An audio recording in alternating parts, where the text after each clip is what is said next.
ሰላም ቅዱሳን እንዴት ቆያችሁ? ሳምንታችሁ ጥሩ ነበር? እኔ እግዚአብሔር ይመስገን በእግዚአብሔር እርዳታ ሳምንቱን አሳልፈናል። ያው ሳምንቱን እምላችሁ በዚህ በስብከት ኦር በትምህርት መልክ ወደ እናንተ የምንመጣው በሳምንት አንድ ጊዜ ስለሆነ ነው። የዩቲዩብ ቻናል ተከታታዮቼ እንደምን ቆያችሁ? እንግዲህ በተምሳሌት አገልግሎት ይሄን ዩቲዩብ ቻናል ከጀመርን ከሁለት ወር በላይ ሆኖናል። እግዚአብሔር የተመሰገነ ይሁን። እንግዲህ ይሄንን መልእክት እየሰማችሁ የምትታነጹ፣ ይሄን መልእክት እየሰማችሁ ኮመንት የምታረጉ የምትባረኩ ብዙ ሰዎች እንዳላችሁ አስባለሁ። እግዚአብሔር ይባርካችሁ። አሁንም ድጋፋችሁን ቀጥሉ። ጌታ ዘመናችሁን ይባርክ። ዛሬም እንግዲህ ለእናንተ መልእክት ይዤ መጥቻለሁ። በተለይ በአገልግሎት ዘርፍ ላላችሁ፣ ለማገልገል እየተዘጋጃችሁ ላላችሁ ለእናንተ የሚሆን እንግዲህ ሰው ሁሉ አዲስ ኪዳን ላይ አገልጋይ ነውና ለሁላችን የሚጠቅመንን መልእክት ይዤ ወደ እናንተ መጥቻለሁ። እግዚአብሔር የተመሰገነ ይሁን። እንጸልይና ቀጥታ ወደ ሐሳቤ እገባለሁ። ጸልዩላችሁ። ጻድቅና ቅዱስ ይሆን ከአምላካችን እግዚአብሔር እናመሰግንሃለን። እንደገና ስለወደድከን፣ እንደገና ስላቆምከን፣ እንደገና እድል ስለሰጠህን፣ ስለጎበኘህን፣ ስለረዳህን፣ አቅም ስለሆንከን፣ ጉልበት ስለሆንከን እጅግ አድርገን እናመሰግንሃለን። በዚህ ሰዓት ይህንን መልእክት ለመስማት እግዚአብሔር የዘላለም አምላክ ሆይ ስልካቸውን የከፈቱ በተለያየ ቻናል ለማየት የተዘጋጁ ቅዱሳንን እንድትባረካቸው እግዚአብሔር የዘላለም አምላክ በሚያስፈልጋቸው አቅጣጫ ወደ እነሱ እንድትመጣ በጌታ በኢየሱስ ስም ጸልያለሁ። ክብር ሁሉ በሰማይ በምድር ላንተ ይሁን። እናመሰግንሃለን። ጊዜውን ባርክልን በጌታ በኢየሱስ ስም አሜን። እንግዲህ ዛሬ ወደ እናንተ መልእክት ይዤ መጥቻለሁ። ዛሬም ይዤ የመጣሁት መልእክት ርዕሱ አገልግሎትና አገልጋይ የሚል ነው። ጌታ ቢረዳንና ጌታ ቢፈቅድ አብረን እንካፈላለን ይህንን ሐሳብ። አገልግሎትና አገልጋይ የሚል ሐሳብ እንግዲህ ወደ እናንተ ይዤ መጥቻለሁ። እንደ መግቢያ እግዚአብሔር ሰውን ለምን ፈጠረ የሚለውን ጥያቄ በጥያቄ መልክ ለእናንተ ለማቅረብ እወዳለሁ። እግዚአብሔር ሰውን ለምን ፈጠረ? ሰው ሲባል ወንድና ሴት ሁላችንን ማለት ነው። ለምን ፈጠረ? ሌላው ጥያቄው እኔ ለምን ተፈጠርኩ? ለምን ዓላማ ነው እግዚአብሔር እኔን ክሬት ያደረገው የፈጠረው? ይሄ ስልክ፣ ይሄ ታብሌት፣ ይሄ ኮምፒውተር፣ እዚህ የምታዩዋቸው ኤሌክትሮኒክሶች የተፈጠሩለት ዓላማ አላቸው። በዚህ አሁን ገበታ አቅርበን አንበላም። ጽሁፎች እንጽፍበታለን፣ መልእክቶች እንላላክበታለን። ይሄ ፒሲ ሲፈጠር ኦር ይሄ ላፕቶፕ ሲፈጠር የተፈጠረበት ዓላማ አለ። በምድር የመኖሬ ዓላማ ምንድን ነው ብለን ጠይቀን እናውቃለን ወይ? ራሳችን እነዚህን ሶስት ጥያቄዎች አንድ ሰከንድ እንድናስብ፣ 1 2 ሰከንድ 3 ሰከንድ እንድናስብ ከዚህ መልእክት በፊት እጋብዛችኋለሁ። እግዚአብሔር ሰውን ለምን ፈጠረ? ለምን ዓላማ ፈጠረ? እግዚአብሔር እኔን ለምን ፈጠረ? ወደዚህ ምድር ለምን መጣው? በምድር የመኖሬ ዓላማ ምንድን ነው?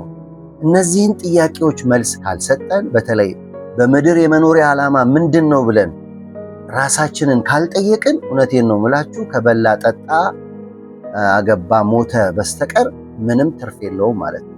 እግዚአብሔር ግን ኦን ፐርፐዝ ነው ሰዎችን ወደዚህ ምድር የሚያመጣው። እኔ ያለ እግዚአብሔር ፐርፐዝ ወደ ምድር የመጣ አለ ብዬ አላምንም። ምክንያቱም ልጆች የእግዚአብሔር ስጦታ ናቸው ይላል። እግዚአብሔር ሰጥቶ ወደ ምድር የሚመጡ ናቸው። ከዚህ መልእክቴ አንጻር ይሄን ጥያቄ ያነሳሁት፣ እናንተ በልባችሁ ምን እንዳሰባችሁ አላቅም፣ ግን እኔ ለመመለስ ሞክራለሁ። እግዚአብሔር ሰውን የፈጠረበት ዓላማ ለሰው ያለውን ክብርና ቦታ ሊያሳይን። ምን ማለት ነው? ሰውን ከሌሎች ፍጥረቱ በአምሳሉ ነው የፈጠረው። በደስታ እንዲኖር እያከበረው እንዲኖር እግዚአብሔር ሰውን በዓላማ ፈጥሯል። የሱ ምሳሌ ሆነን እሱን እያከበርን ለሱ እየተገዛን እሱን እየታዘዝን እንድንኖር የተጠራንን ሰዎች። አንደኛው ዓላማ ለሰው ያለውን ክብር ለሰው ያለውን ቦታ ሊያሳይ በአምሳሉ ነው የፈጠረውና እንዲያከብረው ለክብሩ እንዲኖር ለእግዚአብሔር ክብር እንዲኖር ነው ሰው የተፈጠረው። ሁለተኛው ዓላማ ግን ሰውን የፈጠረበት ሁለተኛው ዓላማ ግን ራሱ እግዚአብሔርን እንድናገለግለው ወር ደግሞ የእግዚአብሔርን ሐሳብ በምድር ላይ ተወካዮች ሆነን ለሌሎች እንድናደርስ።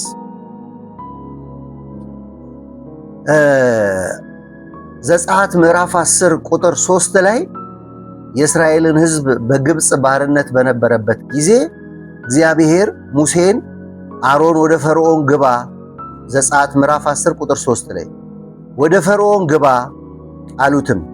የዕብራውያን አምላክ እግዚአብሔር እንዲህ ይላል፣ በፊቴ ለመዋረድ እስከ መቼ እምቢ ትላለህ? ያገለግለኝ ዘንድ ሕዝቤን ልቀቅ።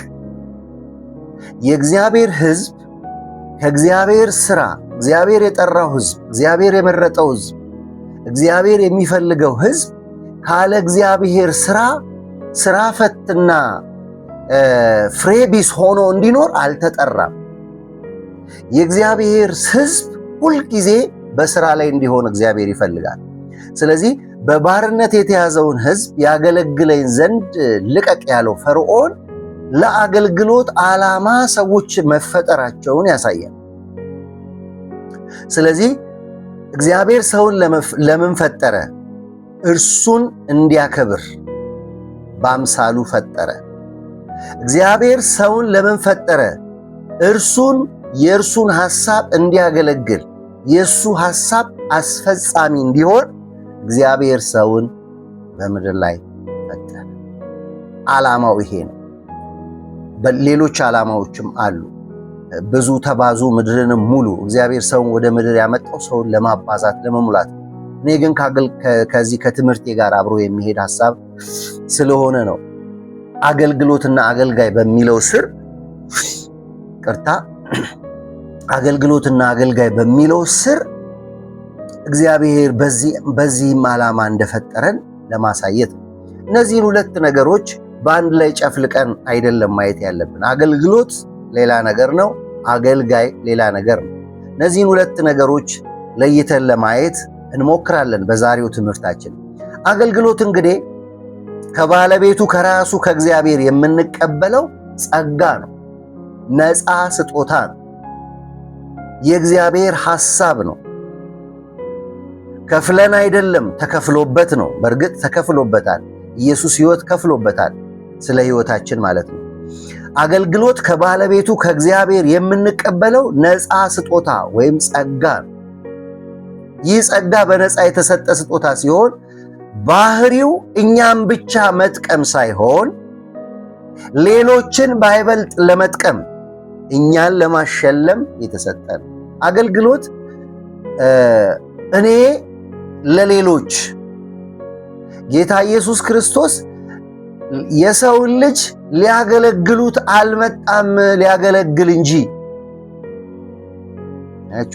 እኔ ጋር ያለን ነገር እግዚአብሔር ለእኔ የሰጠኝን ነገር እግዚአብሔር በነፃ የሰጠኝን ነገር ለሰዎች እንዳደርስ በቀኑ መጨረሻ እኔን ተሸላሚ የሚያደርገኝ ስጦታ።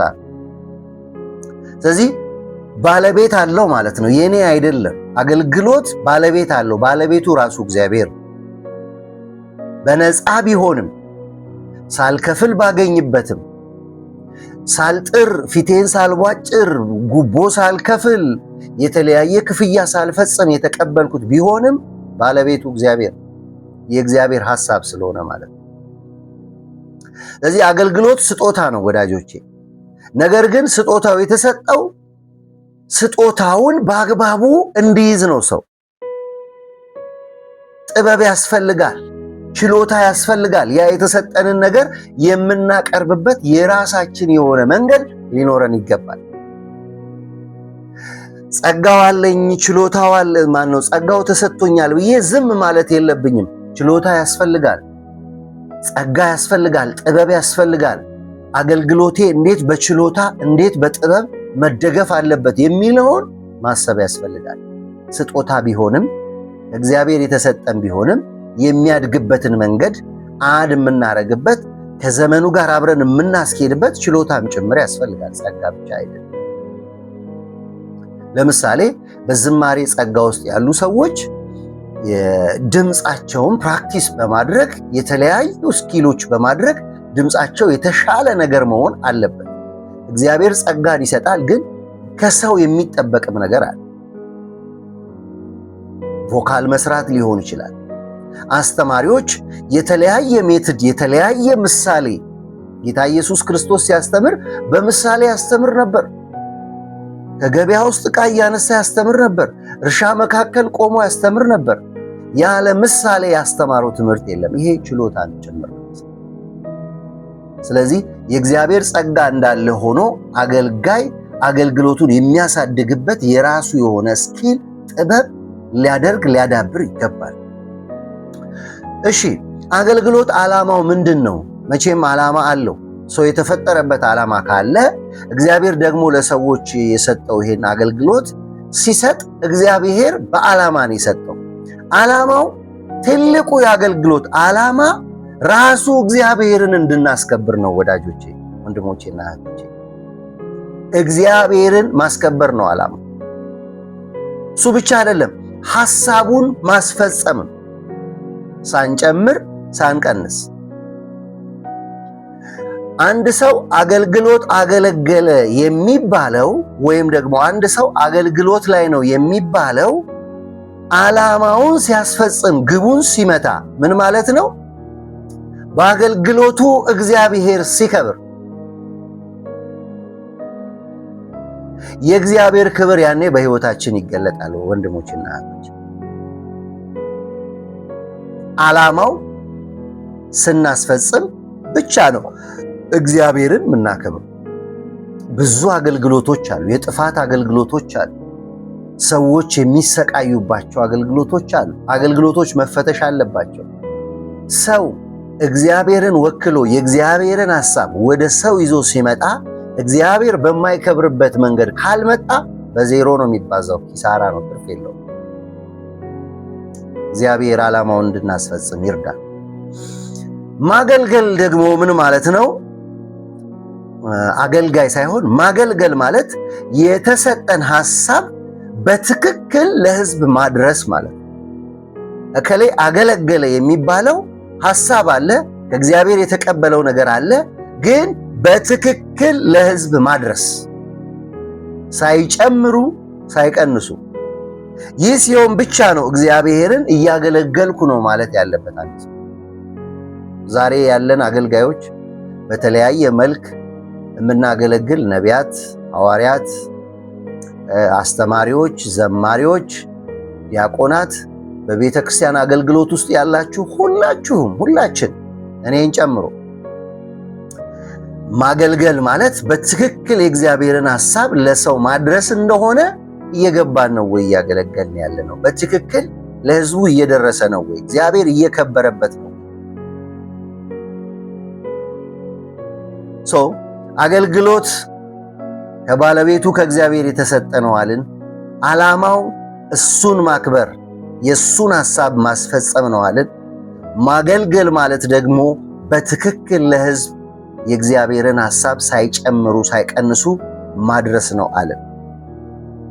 አገልጋይ ማለት ምን ማለት ነው? እየተረጎምኩላችሁ ነው። አገልጋይ ማለት ደግሞ አቅራቢው ሰው፣ እኔ እንደኔ ያለ ማለት ነው። አሁን እያቀረብኩ ነው ለእናንተ። ልክ እንደኔ ብዙ የሚያቀርቡ አሉ። አገልጋይ ማለት ሰው ነው። የእግዚአብሔርን ሐሳብ የሚያስፈጽም ማለት ነው። የተሰጠውን የእግዚአብሔርን ሐሳብ በትክክል ለሕዝብ የሚያደርስ ማለት ነው አገልጋይ። ብዙ የሚጠበቅበት ነገር አለ። የተሰጠው ሕይወት አለ። የተሰጠው መልእክት አለ። መልእክቱንም በትክክል ማድረስ አለበት። ሕይወቱንም በትክክል መጠበቅ አለበት። በተስተካከለ ሕይወት ትክክለኛን ሐሳብ ማቅረብ ማለት ነው አገልጋይ ማለት። አገልጋይ ትክክለኛን ሐሳብ በትክክለኛ ህይወት ለህዝብ ከእግዚአብሔር የተቀበለውን ማድረስ ወይ የሚያደርስ ሰው ማለት ነው። አገልጋይ ማለት ሰው ከሆነ፣ አገልጋይ ማለት መልእክት ተቀብሎ ለህዝብ የሚያደርስ ሰው ከሆነ፣ እኔና እናንተ ከሆንን እነዚህን ነገሮች እንዴት እናደርሳለን? ትርጉሙን አየን፣ ዓላማውን አየን፣ አገልጋይ የሚለውን አየን፣ አገልግሎት የሚለውን አየን። እነዚህን ነገሮች አውቀን ገብቶን ነው እግዚአብሔርን ልናገለግል የሚገባው። ሰው ስለመረጠን፣ ሰው ስለጠራን፣ በዚህ ቦታ ብትሰማራ ስለተባልን ብቻ ከመጣን ከስረናል። ይሄ በዚህ ቦታ እንድሰለፍ እግዚአብሔር ጠርቶኛል ወይ? እግዚአብሔር መርጦኛል ወይ? እግዚአብሔር ጸጋን ሰጥቶኛል ወይ? ለዚህ ብቁ ነኝ ወይ ብለን መጠየቅ ያስፈልጋል። አገልግሎት ውስጥ ያለንም ሰዎች፣ ልንገባ እየተንደረደርን ያለንም ሰዎች አገልግሎት ገብቶን ለማገልገል ማድረግ ያለብንን ነገር ላንሳና እናውራ። አንድ ሰው አገልግሎት ገብቶት ነው እያገለገለ ያለው የሚባለው እነዚህን ፖይንቶች አትሊስት በህይወቱ ሲያካትት ነው። የመጀመሪያው አገልግሎት መንፈሳዊነትን ይጠይቃል። መንፈሳዊያን መሆን ይጠይቃል። የመንፈስ ቅዱስ ቤት ለመሆን የተሰራ መሆን አለበት። መንፈሳዊ ሰው መሆን አለበት። መንፈሳዊ ሰው ለመሆን ደግሞ ከአገልጋይ የሚጠበቅ በጣም ብዙ ነገር አለ። የመጀመሪያው ሰው አገልጋይ ለመሆን፣ ሰው በአገልግሎቱ ሊተጋ፣ ሰው የእግዚአብሔርን ሐሳብ ለማስፈጸም ማድረግ ያለበት የመጀመሪያው ሐሳብ ከመንፈስ ቅዱስ ጋር የጠበቀ ግንኙነት ሊኖረው ይገባል። የስጦታው ባለቤት እሱ ስለሆነ፣ ሰጪው እሱ ስለሆነ ከመንፈስ ቅዱስ ጋር የጠበቀ ግንኙነት ሲኖረው አገልጋይ አገልግሎቱን ለማገልገል አይቸገርም። ለምን? በዚህ ዘመን ኢየሱስ ክርስቶስ ከምድር ከሄደበት ጊዜ ጀምሮ የተሰጠን አንድ እውነት አለ። እግዚአብሔር የሰጠን፣ እኔ ብሄድ ይሻላችኋል ብሎ ኢየሱስ የሰጠን የመንፈስ ቅዱስ ኃይል። ለዚህ ነው ኢየሱስ ክርስቶስ በኢየሩሳሌም ቆዩ ይህን ኃይል እስክትቀበሉ ያለው ሐዋርያት ሥራ ምዕራፍ 2። ለምን? ያለ መንፈስ ቅዱስ ኃይል፣ ያለ መንፈስ ቅዱስ እርዳታ ምንም ነገር ማድረጋችን። ስጦታም ሰጪ እሱ ነው። በፈለገበት የሚያሰማራም እሱ ነው። ስለዚህ ከስጦታው ባለቤት ጋር አታች መሆን አለብን፣ መሰጠት አለብን። የጠበቀ ሕይወት ሊኖረን ይገባል። በጸሎትና በቃሉ ሁልጊዜ ወደፊቱ ልንቀርብ ይገባል። የሚዘምሩ ከሙላት መዘመር አለባቸው። የሚያስተምሩ ከሙላት ማስተማር አለባቸው። ከማን ሙላት? ከመንፈስ ቅዱስ ሙላት። የሚተጉ የሚሰብኩ፣ በቤተ ክርስቲያን ውስጥ በተለያየ አይነት የአገልግሎት ዘርፍ ተሳትፎ የሚያገለግሉ ከሙላት ሲያገለግሉ በሰዎች ሕይወት ውስጥ ለውጥ ይመጣል። እነሱም ብዙ ረዥም ርቀት ይሄዳሉ። ከመንፈስ ቅዱስ ጋር የጠበቀ ግንኙነት ያለው ሰው ከእግዚአብሔር እየሰማ የእግዚአብሔርን ሐሳብ በትክክለኛ መንገድ ያቀርባል። እነ ጳውሎስ ወንጌል ለመስበክ እንኳን የመንፈስ ቅዱስን ፈቃድ ይጠይቁ ነበር፣ ከለከላቸው ይላል። ስለዚህ አታችመንት ያስፈልጋል። የምናቀርበው የአገልግሎት ይዘት ሰዎች ሕይወት ውስጥ ተጽዕኖ የሚፈጥረው እኛ ባለን ቀረቤታ ልክ ነው። ሞገስ በዛ ልክ ነው የሚፈሰው። ተመልከቱ፣ ይሄ የመንፈስ ቅዱስ ኃይል የወረደባቸው ሰዎች በአንድ አገልግሎት ስንት ሺህ ሰው ወደ ጌታ እንደመጣ እኛ ምስክር ነን። የእግዚአብሔር ሞገስ ከአፋችን ጋር፣ የእግዚአብሔር ሞገስ ከግንባራችን ጋር፣ የእግዚአብሔር ሞገስ ከማንነታችን ጋር ሲሆን አገልግሎት የተሳካ ይሆናል። ይሄ ለመሆን ደግሞ አቀራረብ ይወስናል። የጠራንን ጌታ ማወቅ፣ በደንብ መረዳት፣ ምን ይፈልጋል? ከኔ ምን ይፈልጋል? ከወንድም እህቶቼ ምን ይፈልጋል? ከህይወቴ ምን ይፈልጋል? ከቢዝነሴ ምን ይፈልጋል? ከህይወቴ መጠየቅ ያስፈልጋል። የጠራንን ጌታ ማወቅ። ስናውቀው ወዳጆች ነው የምንሆነው። የጠራንን ጌታ ስናውቅ ወዳጅነት ይጨምራል፣ እናመልከዋለን። ወዳጅ በቀረባችሁ ቁጥር ስለዛ ወዳጅ ያላችሁ ነገር እየጨመረ እንደሚመጣ ሁሉ የመንፈስ ቅዱስ ወዳጆች ስንሆን ስለ አገልግሎት፣ ስለ ህይወት፣ ስለ እግዚአብሔር መንግስት፣ ስለ ሰማይ አጀንዳ ጉዳያችን ይሆናል። ምክንያቱም ወዳጃችን አብሮን አለ፣ ይነግረናል። እሱ ብቻ አይደለም፣ የጠራንን ጌታ ስናውቅ ስንረዳ ወዳጅነት ብቻ አይደለም የሚጨምረው፣ ናፍቆታችንና ጥማታችን ይጨምራል። እንጠማለን ወይ? ማን ነው ተጠምቶ የሚያገለግል? ማን ነው ፈልጎ የሚያገለግል? ወዳጆች የጌታን ፊት ፈልጎ ናፍቆ መንበርከክ የሚፈልግ ማን ነው በዚህ ዘመን? ሁሉ ነገር በጉልበት ሆኗል። ለምን? የቀረቤታችንን ያህል ስለሆነ ማለት ነው። የጠራንን ጌታ ማወቅ ስናውቀው ወዳጅነት ይጨምራል። ወዳጅነት ሲጨምር አምልኳችን ይጨምራል። ናፍቆታችን፣ ጥማታችን ይጨምራል። አገልግሎት ወዳጆቼ፣ እነዚህም ፖይንቶችን ልንገራችሁ። አገልግሎት እንደ ቀልድ የምታዩ ሰዎች እግዚአብሔር የሰጣችሁን የአገልግሎት በር፣ እግዚአብሔር የከፈተላችሁን የአገልግሎት በር በየትኛውም ዘርፍ የተሳተፋችሁ በናታኒም ሊሆን ይችላል፣ በዝማሬ ሊሆን ይችላል፣ በመስበክ በማስተማር ሊሆን ይችላል። የእግዚአብሔርን መንግሥት ከማስፋት አንጻር የትኛውንም አገልግሎት የተሰጠን ሰው እነዚህም ፖይንቶች መዘንጋት የለብንም። የመጀመሪያው ፖይንት አገልግሎት ኃላፊነት ነው። ከሰው የተሰጠ አይደለም፣ ከቤተ ክርስቲያን የተሰጠ አይደለም፣ ከፓስተሮች የተሰጠ አይደለም፣ ከመሪዎች የተሰጠ አይደለም፣ ከቤተሰብ የተሰጠ አይደለም። አገልግሎት ኃላፊነት ነው። ከእግዚአብሔር የተቀበልነው የሰጠን እሱ ነው። የሚጠይቀን እሱ ነው። ኢቫሉዌት የሚያደርገን እሱ ነው። ደሞዝ የሚከፍለን እሱ።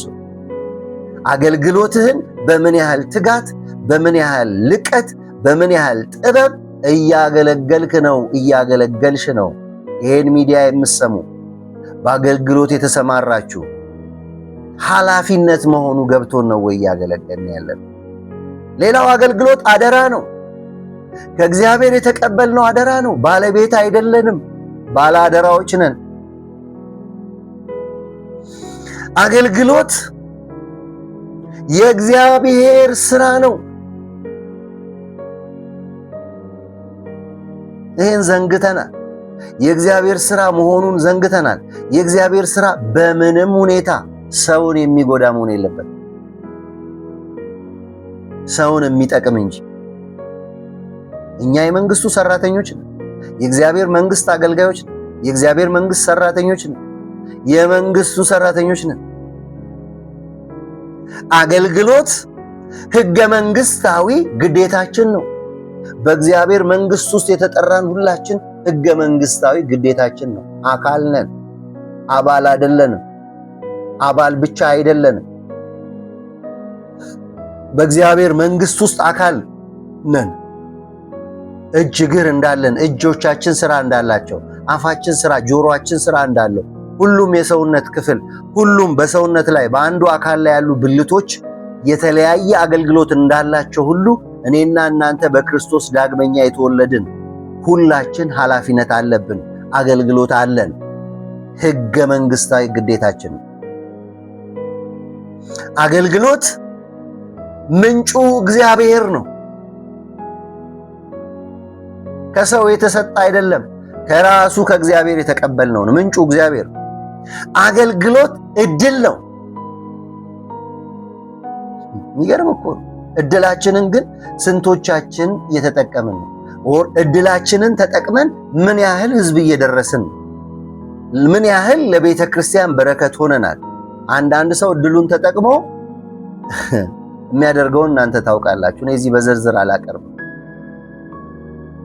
ስለ ሰዎችም እንድናወራ አልተጠራንም። ግን እድሉን ተጠቅመን የእግዚአብሔርን መንግስት ማስፋት፣ እድሉን ተጠቅመን የታረዙትን ማልበስ፣ እድሉን ተጠቅመን የተራቡትን ከጎናቸው መቆን፣ ለድሆች ወንጌልን እሰብክ ዘንድ ቀብቶኛል እንዳሉ፣ ለተጎዱ፣ ለታሰሩ፣ በጨለማ ላሉ፣ በኃጢአት ለወደቁ መፈታት፣ መለቀቅ፣ መውጣት፣ ነፃነት መውጣት። ይሄንን እድል እግዚአብሔር ሰጥቶናል። በረከት አድርጎን ሰጥቶናል ለምድራችን። አገልግሎት የተደረገን እያሰብን የምንፈጽመው ነው። የተደረገልንን እያሰብን ከየት እንደወጣን ከየት እንደተነሳን እግዚአብሔር እንዴት ለኛ እኛን ለማዳን እኛን ይሄን አገልግሎት ሊሰጠን በነፃነት የመንግስቱ ሰራተኞች እንድንሆን የተከፈለልንን ዋጋ በማሰብ ማገልገል ያለብን። እሱን ካላሰብን ወደፊት መሄድ አንችልም። እሱን ስናስብ ግን እሱ ካደረገልን ጋር እያወዳደርን ገና እንዳላገለገልን ምንም እንዳልሰራን እየቆጠርን ነው። አገልግሎት የተደረገን እያሰብን የምንፈጽመው ነው። አገልግሎት ክብር ነው፣ አንገት የሚያስደፋ አይደለም። የእግዚአብሔር የመንግስቱ ሰራተኛ የሚሆን አንገት የሚያስደፋ ሳይሆን እንዲህ በአደባባይ እንድንወጣ የሚያደርገን ደረት የሚያስነፋ ክብር ነው። የሁል ጊዜ ስራ ነው አገልግሎት፣ ክብር ብቻ አይደለም። የሁል ጊዜ ስራ አገልግሎት የሚያሸልም ነው፣ መክሊት ነው፣ የምናተርፍበት ነው። አገልግሎት የሚያሸልም ነው፣ መክሊት ነው፣ መክሊታችንን ነግደን ደግሞ የምናተርፍበት ነው። ወደ መጨረሻ ላይ ይሄ መክሊት ምን እንደሆነ እናያለን።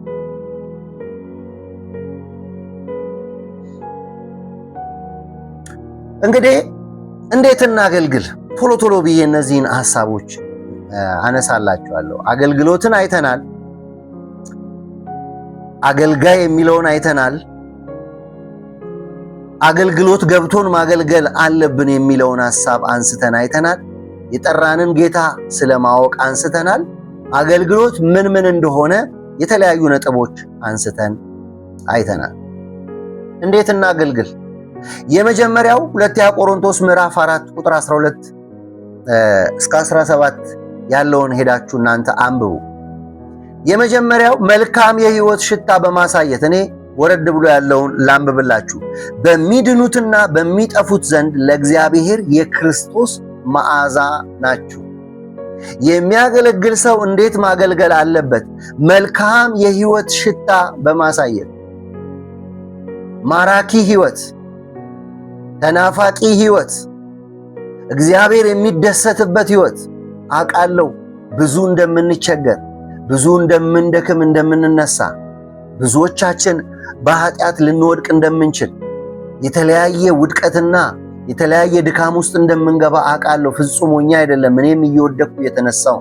ነገር ግን ንስሐ በመግባት በሚድኑትና በሚጠፉት ለእግዚአብሔር የክርስቶስ የመዓዛ ሽታ ማሳየታችንን መቀጠል መቻል አለብን። እንዴት እናገልግል? ሁለተኛው እውነተኛ በመሆን ከውሸት ጋር ከክፋት ጋር እነዚህን ነገሮች በመራቅ ሁለተኛ ቆሮንቶስ ምዕራፍ 4 ቁጥር 2 ላይ ነገር ግን የሚያሳፍረውን ስውር ነገር ጥለናልና በተንኮል አንመላለስም፣ የእግዚአብሔር ቃል በውሸት አንቀላቅልም፣ እውነትን በመግለጥ ግን በእግዚአብሔር ፊት ለሰው ሕሊና ሁሉ ራሳችንን እናመሰግናለን። ነገር ግን የማያሳፍረውን ስውር ነገር ጥለናል፣ በተንኮል አንመላለስም፣ የእግዚአብሔርን ቃል በውሸት አንቀላቅልም ይላል ጳውሎስ። እውነተኛ መሆን፣ ስናረፍድ እውነተኞች መሆን፣ በቦታችን ካልተገኘን ያልተገኘንበትን ትክክለኛውን ምክንያት በመንገር የእውነተኛ አገልጋይ መሆን ያስፈልጋል። ራስን ዝቅ ማድረግ፣ ክርስቶስ ትህትናውን አይተናል፣ መታዘዙን አይተናል፣ የባህሪያን መልክ መያዙን አይተናል። ራሱን ዝቅ አደረገ ኢየሱስ። የሚያገለግል ሰው ራሱን ዝቅ አድርጎ ማገልገል መቻል አለበት።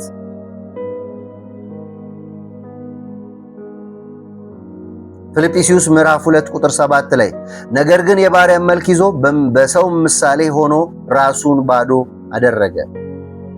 አለማወቅ ሳይሆን በትህትና መመላለስ፣ አውቃለሁ ባይነት ሳይሆን እሱ ያውቃል።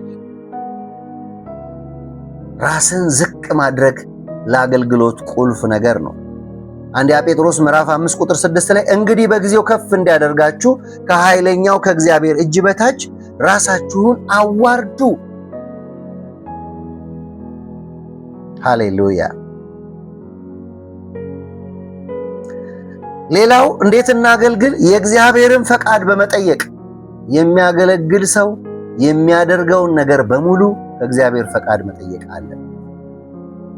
አንደኛ ሳሙኤል ምዕራፍ 15 ላይ ቁጥር 1 እስከ 11 ለሁላችን ምሳሌ የሚሆነን የተጠራው ንጉስ፣ እግዚአብሔር የመረጠው ንጉስ፣ ተጠርቶ ሕዝበ እስራኤልን እንዲመራ የተጠራው ንጉስ የእግዚአብሔርን ቃል አለመስማቱ በዚህ ክፍል ላይ አይተናል። ምን ይላል?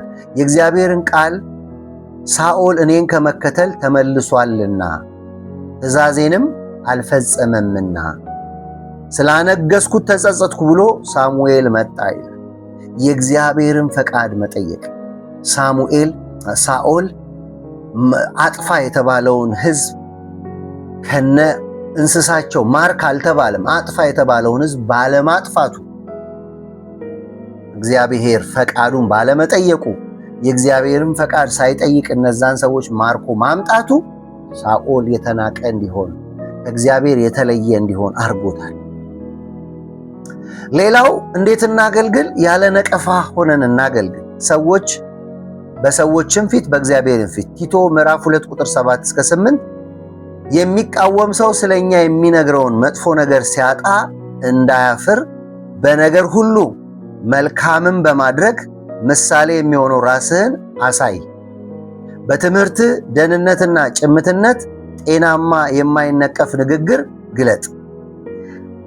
ያለ ነቀፋ የሚለው በመልካም ምሳሌ አርአያ በመሆን በሁለንተና አንደኛ ቆሮንቶስ ምዕራፍ 10 ቁጥር 31 ላይ እንግዲህ የምትበሉትን የምትጠጡትን ቢሆን ወይም ማናቸውም ነገር ብታደርጉ ሁሉን ለእግዚአብሔር ክብር አርጉ።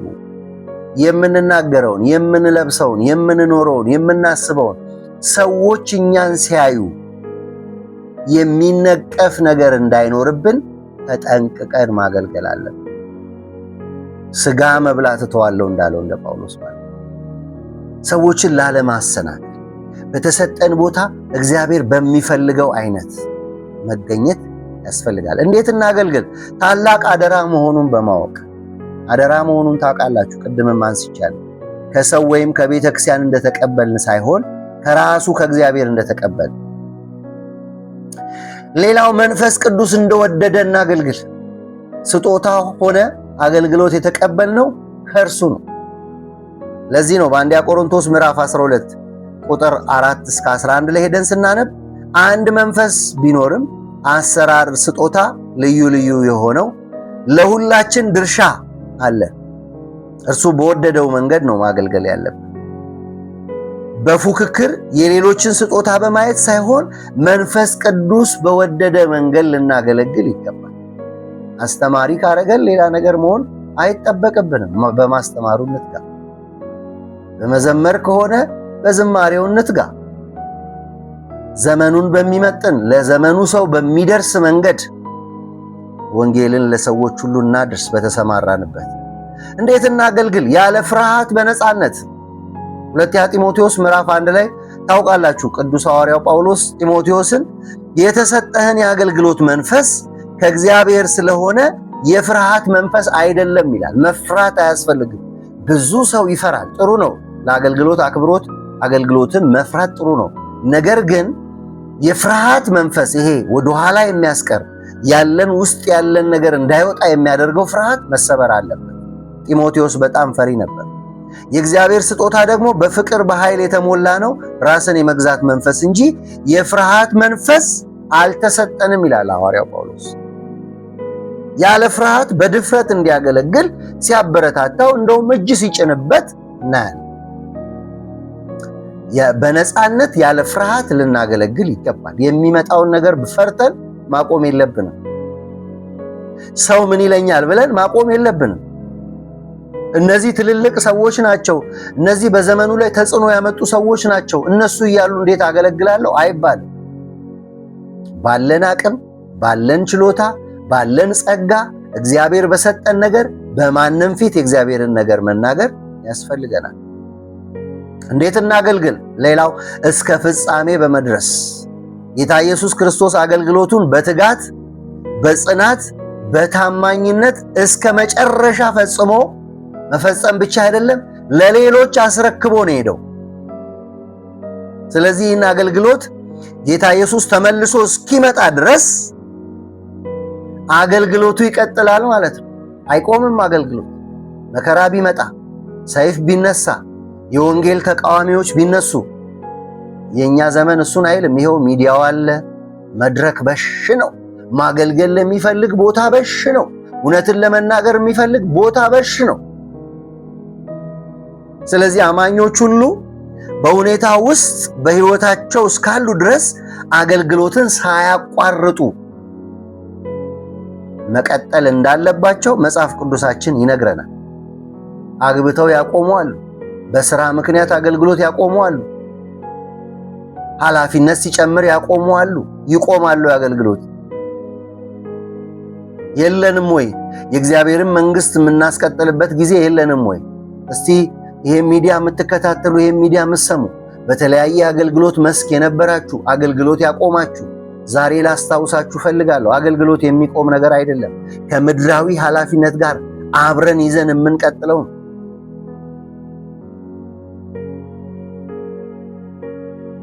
ዮሐንስ 12:26 ላይ የሚያገለግለኝ ቢኖር ይከተለኝ፣ እኔም ባለሁበት አገልጋይ ደግሞ በዚያ ይሆናል። የሚያገለግለኝ ቢኖር አብ ያከብረዋል።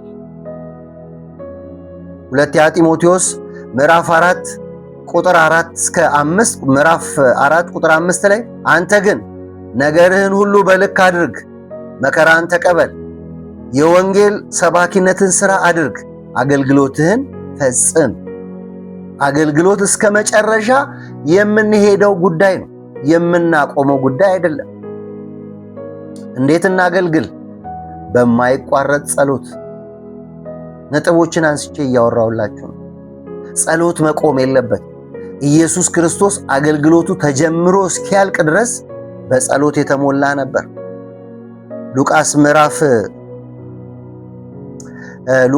6 ቁጥር 12 ላይ እሱን ብቻ ላንብብላችሁ። ሉቃስ ምዕራፍ 6 ቁጥር 12 ላይ በዚያ ወራት ይጸልይ ዘንድ ወደ ተራራ ወጣ፣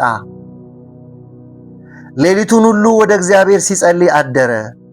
በነጋም ጊዜ ደቀ መዛሙርቱን ጠራ፣ ከእርሱ 12ቱ መረጠ፣ ደግሞ ሐዋርያት ብሎ ሰየማቸው ይላል።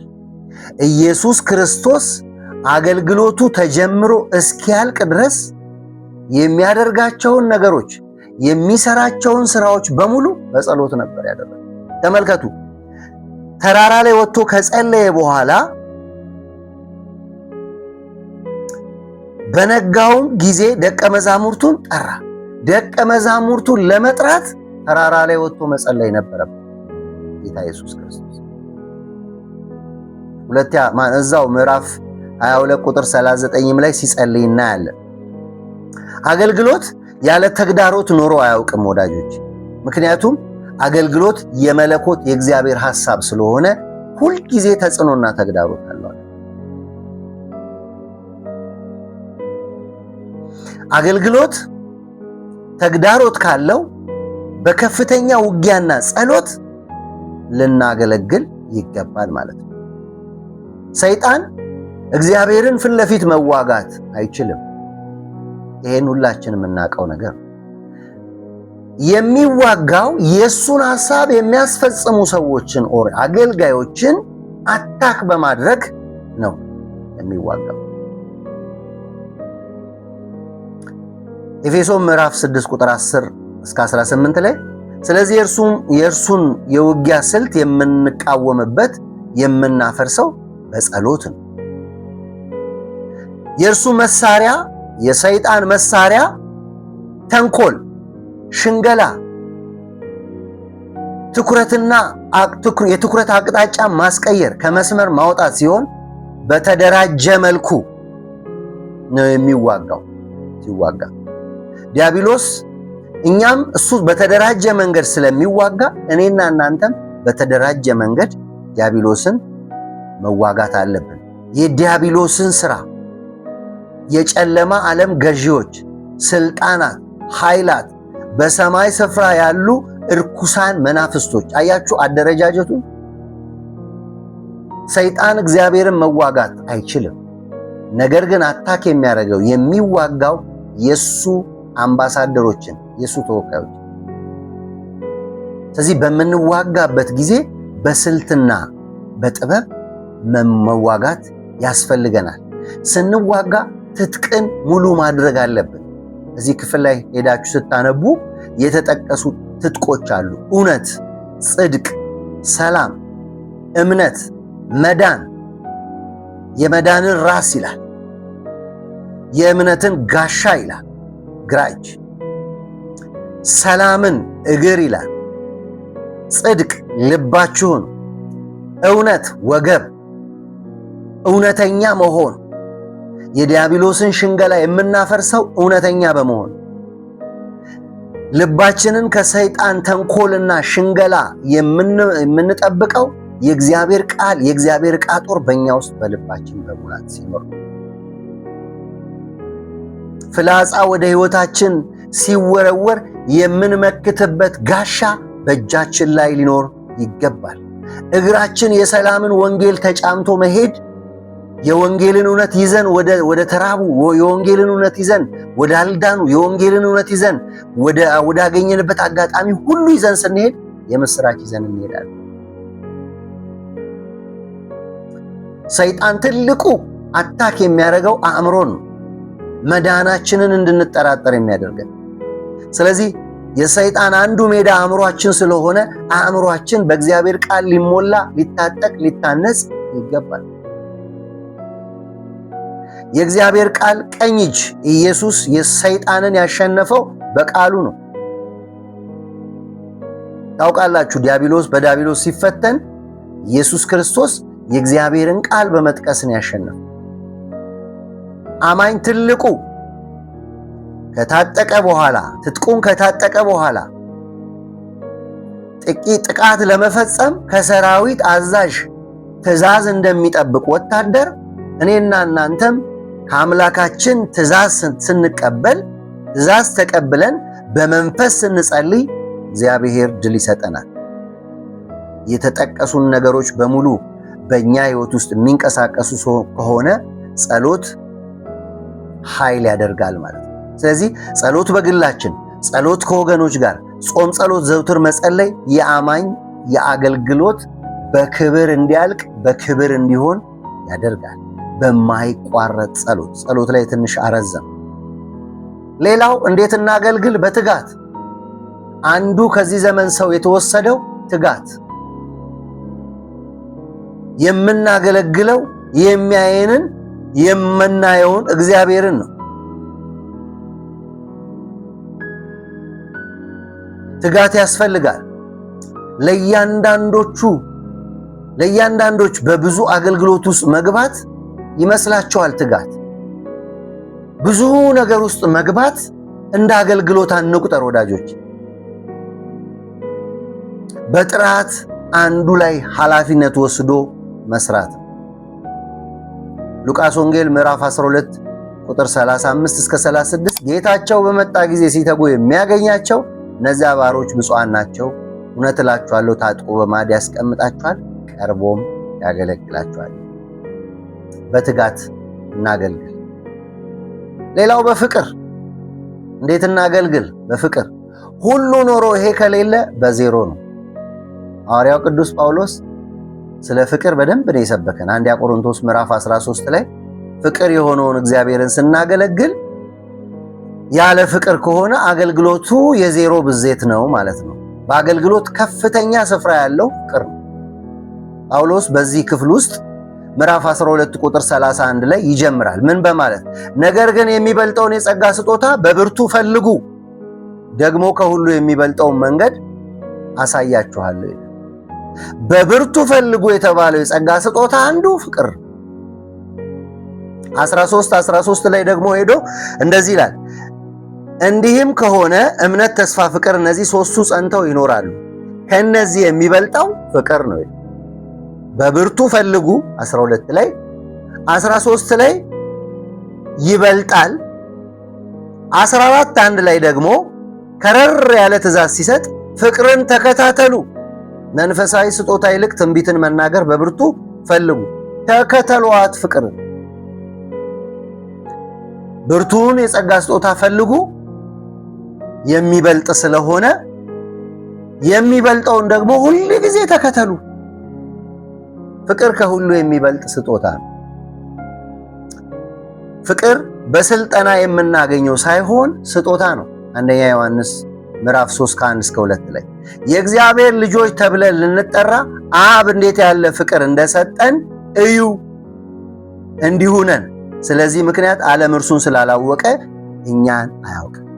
ፍቅር በጥረት የሚመጣ ሳይሆን የመጣ ሳይሆን እግዚአብሔር ልጆቹ ተብለው ለተጠሩ የሰጠው ስጦታ ነው። ይሄ ስጦታ በእኛ ቤት አለ ወይ? ፍቅር የአገልግሎት መጨረሻ መንገድ ነው። ለፍቅር ሁሉ አገልግሎት ሊኖር ያለ ፍቅር ሁሉ አገልግሎት ሊኖረን ይችላል። ነገር ግን ሕይወት የለውም። ሁሉ ካለ ፍቅር ከሌለ ቅድም እንዳልኳችሁ የዞይሮ ብዜት ነው። ፍቅር የመንፈስ ፍሬ የመንፈስ ቅዱስ ከኛ ጋር መሆን መገለጫ ነው። ገላትያ 5:22 ላይ ሮሜ 12 ቁጥር 19 ላይ ፍቅራችሁ ያለ ግብዝነት ይሁን፣ ክፉውን ነገር ተጸየፉ፣ ከበጎ ነገር ጋር ተባበሩ፣ በወንድማማች መዋደድ እርስ በርሳችሁ ተዋደዱ፣ እርስ በርሳችሁ ተከባበሩ። አለመከባበር የሚመጣው የፍቅር እጦት ስላለ፣ እርስ በርሳችን የማንዋደደው የፍቅር እጥረት አጋጥሞናል። የምግብ እጥረት ሲያጋጥም በሰውነታችን ላይ የሚታዩ ምልክቶች አሉ። ልክ እንደዛው የፍቅር እጥረት ሲያጋጥም ሰው መባላት ይጀምራል ወደ ጎን። እንዴት እናገልግል? በፍቅር እናገልግል። ፍቅር የምንፈልገው የሚያስፈልገን አጥብቀን የምንፈልገው የጸጋ ስጦታ ነው። እሱ የበላይ ነው። ሁሌ የምንከተለው ነው። የእግዚአብሔር ስጦታ ነው። ሌላው እንዴት እናገልግል? በሰማይ እንደሚከፈለን በማወቅ እናገልግል። መጽሐፍ ቅዱስ ውስጥ ብዙ አክሊሎች ተቀምጠዋል ወዳጆቼ። ላገለገልነው አገልግሎት በሙሉ በምድር ላይ ይከፈለን ይችላል። በሰማይ ስንሄድ ግን ሽልማት እንዳለ መጽሐፍ ቅዱስ ይናገረናል። በምድርም እንሸለማለን፣ በምድር 100 እጥፍ ተብሏል። ካልተከፈለ ግን አልተከፈለም ብለን አናማርም። ክፍያው ገና ስለሚቀጥል ማለት ነው። ሽልማቱ ለሁሉ የሚሰጥ ሳይሆን በተሰጠው መክሊት በነገድነው ልክ የምናገኘው ነው። ምክንያቱም የሥራው ባለቤት ዋጋዬ በእኔ ዘንድ ነው ብሎ ምዕራፍ 16 ቁጥር 27 ላይ ማቴዎስ ወንጌል። በመጽሐፍ ቅዱስ ውስጥ የተለያዩ አክሊሎች እንዳሉ ይነግረናል። የሕይወት አክሊል እስከ ሞት ድረስ ጸንተው ለሄዱ፣ የማይጠፋ አክሊል የጌታን ሩጫ ለሮጡ፣ የጽድቅ አክሊል የክርስቶስ ዳግም ምጽአት በመናፈቅ መጪውን አሻግረው በመመልከት የሚተጉ አማኞች የሚወስዱት፣ የክብር አክሊል የእረኝነት ሚናቸውን ለተወጡ፣ የደስታና የድል የትምክህት አክሊል የክርስቶስን አዳኝነት ለሌሎች ያበሰሩ። እነዚህ ሽልማቶች አሉ በሰማይ የተዘጋጁ፣ በጣም ብዙ ናቸው። ጥቅሶቹን መዘርዘር አያስፈልገኝም። የሕይወት አክሊል፣ የማይጠፋ አክሊል፣ የጽድቅ አክሊል፣ የክብር አክሊል፣ የደስታና የድል አክሊል፣ እነዚህ ሽልማቶች እየጠበቁን ነው። ለዚህ እንደሚከፈል እያሰብን ማገልገል ጥሩ ነው ብዬ አምናለሁ። የመጨረሻው ሐሳብ አገልግሎት እንዴት ያድጋል? ለማደግ የሚረዱ ነጥቦች ነግራቸዋለሁ። አገልግሎት የሚያድግ ነገር ነው ወገኖች። ሁሉም ከእግዚአብሔር የተቀበልነው ነገር እያደገ የሚመጣ መሆን አለበት። መንፈሳዊ ምግብ መመገብ፣ የክርስትና ምግብ ደግሞ የእግዚአብሔር ቃል እንደሆነ እናውቃለን። መንፈሳዊ እንክብካቤ በማግኘት ያድጋል። በመንፈሳዊ ሕይወት ካደጉ ሰዎች ስንማር፣ ገብተን ስንማር፣ መጽሐፍት ስናነብ፣ መንፈሳዊ ልምምዶች በማድረግ ከቅዱሳን ጋር ኅብረት በማድረግ አገልግሎት ያድጋል። መንፈሳዊ ዓለም ላይ መተንፈስ፣ ጸሎትና ዝማሬ፣ እነዚህም አገልግሎታችን እንዲያድጉ ያደርጋል። ጤናማ የሆነ መንፈሳዊ ምርመራ፣ የራስን ሕይወት፣ ኑሮን፣ አገልግሎትን መፈተሽ። እየኖርኩ ነው ወይ? ትክክለኛ መንገድ ላይ ነኝ ያለሁት ወይ? እያገለገልኩ ያለሁት አገልግሎት ግብ እየደረሰ ነው ወይ? ሰዎችን እያነጸ ነው ወይ? ጤናማ የሆነ ምርምር ማድረግ አገልግሎታችን ላይ።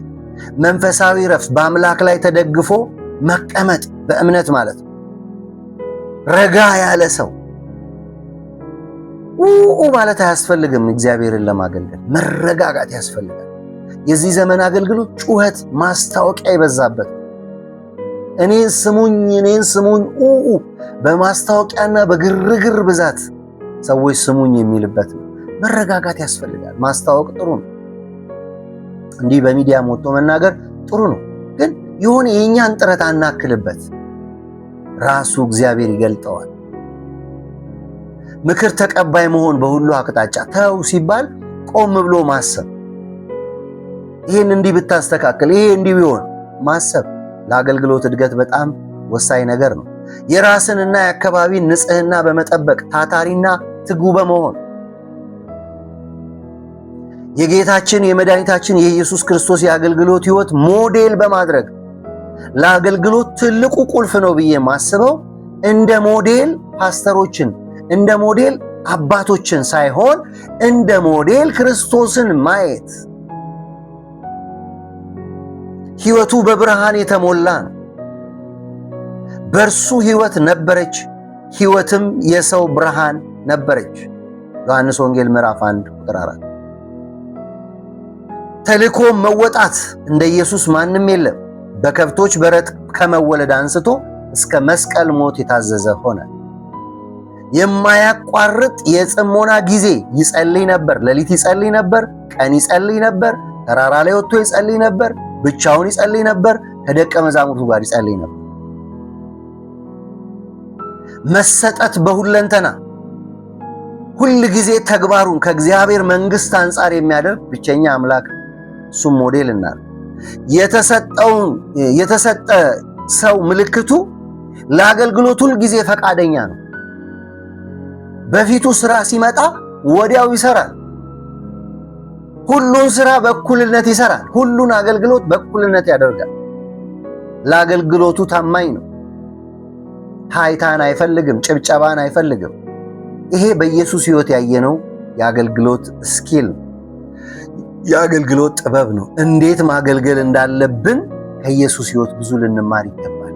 የኢየሱስ አገልግሎት የሚማርክ አገልግሎት። በስተመጨረሻ ይሄንን ሁሉ ያነሳሁላችሁ አገልግሎትን ስናገለግል እንዲሁ አልጋ በአልጋ ይሄዳል እያልኳችሁ አይደለም። አገልግሎት የሚያስከፍለው ዋጋ አለ። ይሄን መዘንጋት የለብንም። በዘመኑ ላይ ያለን አገልጋዮች ምንም ቻሌንጅ እንደሌለብን አድርገን የምናንጸባርቅ አገልጋዮች ቻሌንጁን ደብቀን ቻሌንጁን ውስጥ አድርገን ዛሬ የተሻለ ኑሮ ውስጥ ኖረን አገልግሎት ይሄ ነው ብለን የምናሳይ ወገኖች መጠንቀቅ ያስፈልጋል። አገልግሎት ዋጋ ያስከፍላል። ሉቃስ 9 ቁጥር 23 እስከ 26 ላይ በኋላዬ ሊመጣ የሚወድ ቢኖር ራሱን ይካድ፣ መስቀሉን ዕለት ዕለት ተሸክሞ ይከተለኝ። ነፍሱን ሊያድን የሚወድ ሁሉ ያጠፋታልና ስለ እኔ ነፍሱን የሚያጠፋ ሁሉ ግን እርሱ ያድናታል። አገልግሎት መጎዳት ሊያመጣብን ይችላል፣ ከዓለም ጋር ስለማንስማማ። አገልግሎት ከእውነት ጋር ስለምንቆም ብዙዎች ሊሸሹን ይችላሉ። አገልግሎት መጎዳት ስላችሁ ከሰይጣን የተለየ መንግስት ውስጥ ስላለን ስራውን ስለምናፈርስ ልንጎዳ እንችላለን። መጎዳት ስላችሁ ማለት ጌታን ለመምሰልና መንግስቱን ለማውራት ስለሆነ ልንጎዳ እንችላለን። ግን ጉዳቱ ካሳ አለው። እነ ጳውሎስ እየተጎዱ ነው ያገለገሉ። ከመስቀሉ ሐሳብ ጋር አብረን የምንሄድ ከሆነ ሽልማቱ ከሰው አይደለም፣ ከራሱ ከእግዚአብሔር። ስለዚህ በምድር ላይ ስንኖር የሚሞተውና የሚበሰብሰው ስጋችን ቢጎዳም ለወደፊት የምናገኘውን ክብር እያየን ጌታን እንድናገለግል ያስፈልጋል። አገልግሎት መጎዳት ብቻ አይደለም፣ ራስን መስዋዕት ማድረግንም ይጠይቃል። የኔ ከኔ በኔ የምንለውን ነገር በሙሉ ያስቀራል። ለእርሱ ክብር ማገለግለው፣ ለእሱ ክብር ባጣ፣ ለእሱ ክብር ባገኝ፣ ለእሱ ክብር ራስን መስዋዕት ማድረግ ይጠይቃል። ውስጥ ያላችሁ ታውቁታላችሁ። እንደኔ አገልግሎት ውስጥ ያላችሁ ብቸኛ ያደርጋል አገልግሎት። ከጽድቅ ጋር ስንቆም፣ ከእውነት ጋር ስንቆም፣ ኢዮብን ተመልከቱ፣ ብቻውን ቀረ። ከሰዎች ጋር ባለን ግንኙነት መነቀፍ፣ መናቅ፣ መጠላት፣ ተቀባይነት ማጣት፣ መሞትንም ጭምር ሊያመጣ ይችላል። ነህምያን ተመልከቱ።